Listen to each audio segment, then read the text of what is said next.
Hello बच्चों, चलिए प्रश्न पढ़ते हैं। पोटेशियम आयोडाइड 705 पिकोमीटर की सेल कोर एज के साथ घनी इकाई सेल में है। यदि पोटेशियम आयोडाइड का घनत्व 3.12 ग्राम सेंटीमीटर माइनस क्यूब है तो प्रति इकाई सेल में कितने के प्लस आयन तथा आई माइनस आयन उपस्थित है। हमें यहाँ पर प्रश्न में के प्लस पोटेशियम आयन का आणविक द्रव्यमान 39 दिया हुआ है और आयोडीन का आणविक द्रव्यमान 127 दिया हुआ है। अब हम प्रश्न की मुख्य अवधारणा की बात कर लेते हैं।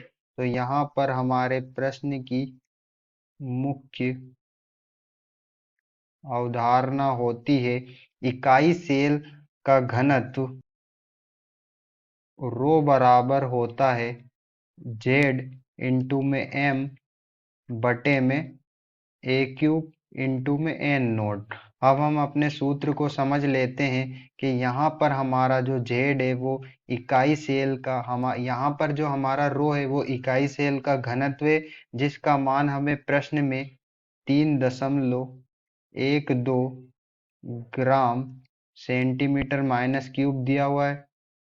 और यहाँ पर जो हमारा ए है वह कोर है, सेल की कोर है, जिसकी इकाई सेंटीमीटर में होती है और हमें प्रश्न में इसकी इकाई पिकोमीटर में दी हुई है। हमें इसका मान 705 पिकोमीटर दिया हुआ है, तो हम इसे सेंटीमीटर में जब बदलेंगे तो हमें इसका मान प्राप्त होगा 705 इंटू 10 की घात माइनस 10 सेंटीमीटर। हमारी कोर सेल की कोर हो जाएगी। और यहाँ पर जो हमारा m है वह आणविक द्रव्यमान है।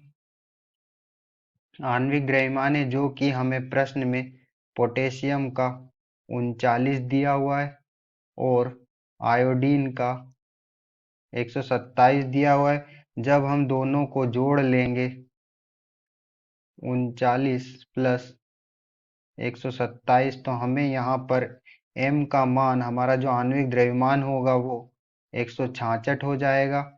और यहाँ पर हमें जो n नोट दिया हुआ है वो एवोगैड्रो संख्या है, जिसका मान होता है 6.023 इंटू में 10 की घात 23 मोल की घात -1। और यहाँ पर हमारा जो जेड होता है वो परमाणु की संख्या होती है जिसे हमें ज्ञात करना है। और हम जेड परमाणु की संख्या को ज्ञात कर कर पोटेशियम और आयोडीन की आयनों की उपस्थिति का पता लगा सकते हैं।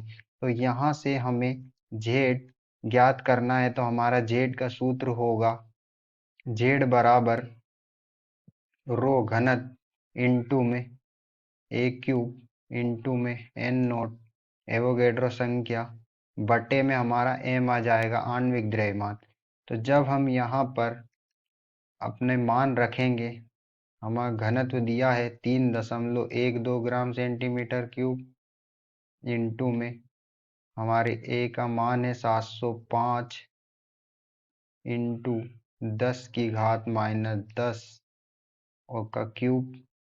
एवोगैड्रो का मान होता है 6.023 इंटू 10 की घात 23 बटे में आणविक द्रव्यमान हमारा यहाँ पर है 166। जब हम इसे आगे हल करेंगे तो यहाँ पर हमें z बराबर प्राप्त होता है 4, जो कि हमारे परमाणु की संख्या है। और z बराबर 4 जो परमाणु की संख्या आती है वो FCC संरचना बनाती है। FCC संरचना बनाती है जिसे फेस सेंट्रेट क्यूबिक कहते हैं और इसे फलक केंद्रित घनी भी कहते हैं। इसे फलक केंद्रित घनी भी कहते हैं। अब हम हमारे K plus ion, potassium ion और I minus ion, iodine minus ion की उपस्थिति का पता कर लेंगे। तो जब एकक कोष्ठिका की संख्या, एकक कोष्ठिका की संख्या बराबर K प्लस पोटेशियम की संख्या, पोटेशियम आयन की संख्या बटे में जेड। और हमने अभी हमारा जेड हमें कितना प्राप्त हुआ, 4, जो कि एफसीसी संरचना बनाता है। तो यहाँ पर हम जेड का मान रखकर के प्लस आयन की संख्या की उपस्थिति का पता कर लेंगे।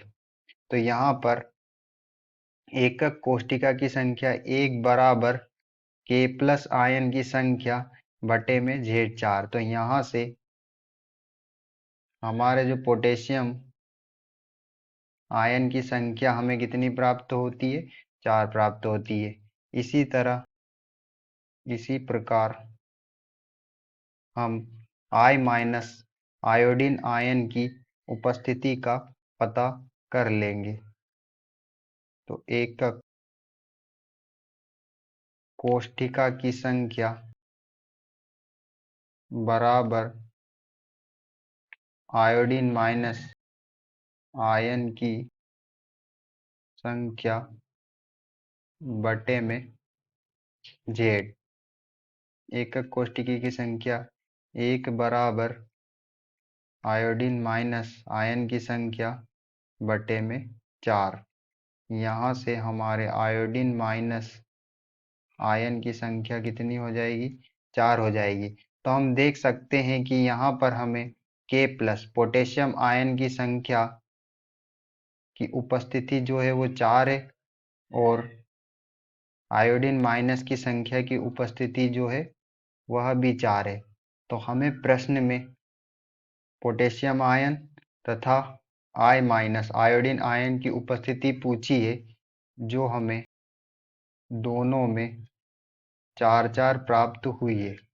आशा करते हैं आपको समझ में आया होगा। धन्यवाद।